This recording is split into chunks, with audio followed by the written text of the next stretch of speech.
အားလုံးပဲမင်္ဂလာပါ2024 April 10ရက်နဲ့ April 9ရက်နေ့တွေမှာဒူးကျုပ်စိုးဝင်းရောက်နေတဲ့အရှိတောင်တိုင်းစစ်ဌာနချုပ်မော်လမြိုင်တဲကို Face Wing တုံးတွေနဲ့တိုက်ခိုက်ခဲ့တာထိရောက်တဲ့စစ်စင်ယူတွေပြုလုပ်နိုင်ခဲ့တယ်လို့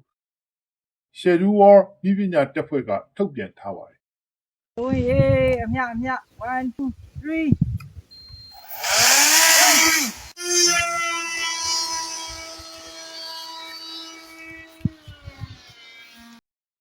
ဒီဗီဒီယိုမှာကြည့်ရင်လဲစိုးဝင်းကိုအမြလို့ရည်ရွယ်ပြီးတော့ drone ကိုပစ်လွတ်ခဲ့တာဖြစ်လို့စိုးဝင်းရောက်နေတာကို PDF တပ်ဖွဲ့တွေကသိရှိပြီးဖြစ်တယ်ဘယ်နေရာမှာရှိနေတယ်ဆိုတာကိုပါအတိအကျသိနေမှန်သိတာလားပါအရှိတောင်ပိုင်းစစ်ဌာနချုပ်ဟာမော်လမြိုင်မြို့တောင်ဘက်မှာရှိပြီးတော့ရွှေနဲ့တောင်ဆယ်အောက်ခြေနားမှာတည်ရှိတဲ့တပ်ဖြစ်ပါတယ်စစ်တိုင်းမှုကအစအဲ့နေရာမှာနေပြီးတော့အခုပြထားတဲ့ဗီဒီယိုတွေကလို့ရဟတ်ရင်တွေကိုသိမ်းဆဲတာတိုက်ပွဲဝင်ဖို့အတွက်ပြင်ဆင်တာတွေလှုပ်ဆောင်တဲ့နေရာဖြစ်ပါတယ်ဒီလိုနေရာတွေကနေကရင်ပြည်နယ်မွန်ပြည်နယ်နဲ့တနင်္သာရီတိုင်းတွေကစီရေးပြစ်မှတ်တွေကိုတိုက်ခိုက်ဖို့အမိန့်ပေးစေခိုင်းတဲ့နေရာလည်းဖြစ်ပါတယ်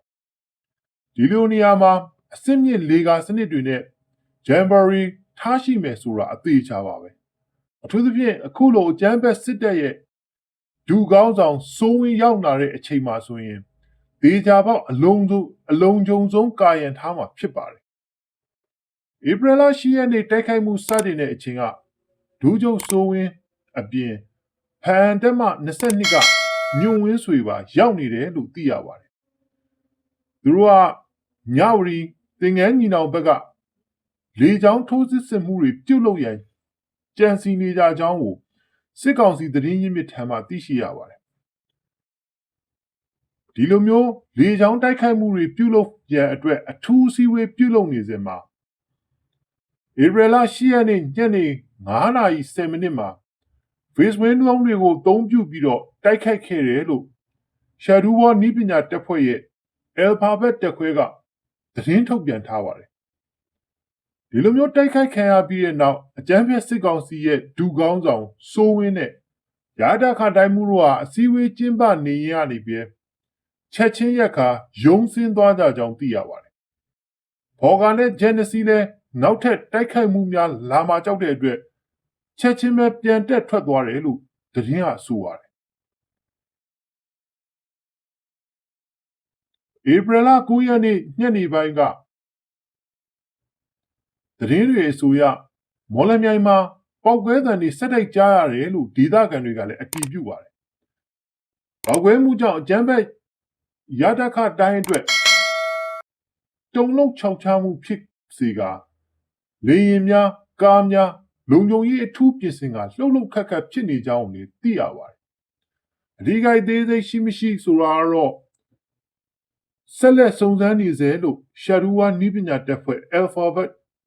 တပ်ခွဲကဆိုထားပါတယ်။ဧပြီလ9ရက်နေ့နေ့လယ်တနာရီခွဲမှာဒုတိယအကြိမ်ထပ်မံပြီးတော့ဂါမာဂါစီ Face Wing တုံးနေနဲ့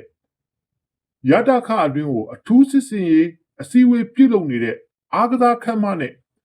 စစ်ရဲရင်နစီရက်ထားတဲ့ကွင်းနေရာကိုထပ်မံတိုက်ခိုက်ခဲ့တယ်လို့သတင်းတွေကဆိုပါတယ်အဆိုပါတိုက်ခိုက်မှုအတွင်းမှာရဟရင်နစီနဲ့တစည်းသာပြန်တက်ထွက်ခွာနိုင်ခဲ့ပြီးတော့တစည်းကပြန်မတက်နိုင်ခဲ့ဒီကြောင်းကိုလည်းကနဦးသတင်းတွေရဖော်ပြနေပါတယ်ဒီလိုမျိုးရှစ်တောင်နဲ့စစ်ဌာနချုပ်ထဲကိုထိရောက်အောင်တိုက်ခိုက်ခဲ့တာဒီတစ်ကြိမ်မှလည်းမဟုတ်ပါဘူးဒီဇင်ဘာ2023တုန်းကလည်း Alphabet Drone တပ်ဖွဲ့ကနေလှုပ်ဆောင်နေခဲ့ပါတယ်အဲဒီ operation ကြောင့်ရဒကတွေကရက်ထားတဲ့ရဟတ်ရင်နဲ့တိုင်းမှုရဲ့ရှုပ်ဝက်နေအိမ်ကို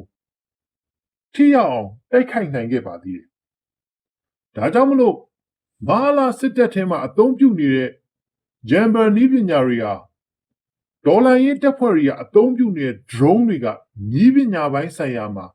ကောင်းကောင်းရှင်ပြိုင်နိုင်နေပြီလို့ဆိုကြပါတယ်။နေရာမျိုးစုံကိုအကောင့်ထဲပေါ်တိုက်ခိုက်လာနိုင်တယ်ဆိုတာ